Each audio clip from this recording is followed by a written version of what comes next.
Salutare, oameni buni, și bine v-am regăsit la un nou episod.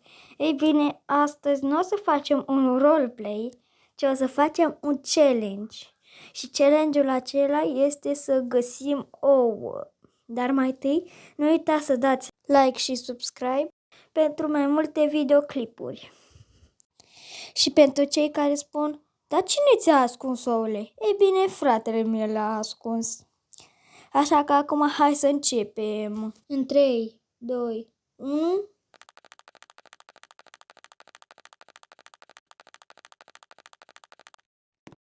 Se pare că am găsit primul ou. Hai să trecem să căutăm în continuare.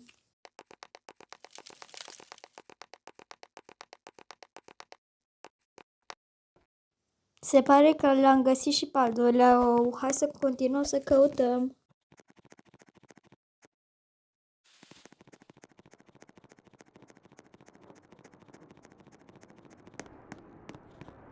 L-am găsit și pe al treilea ou. Acum hai să continuăm să căutăm ouă.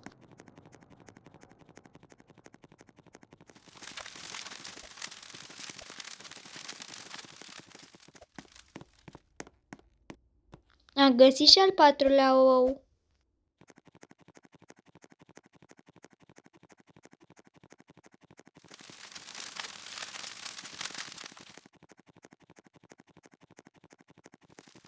Am găsit și al cincilea ou. Asta înseamnă că am găsit toate ouăle.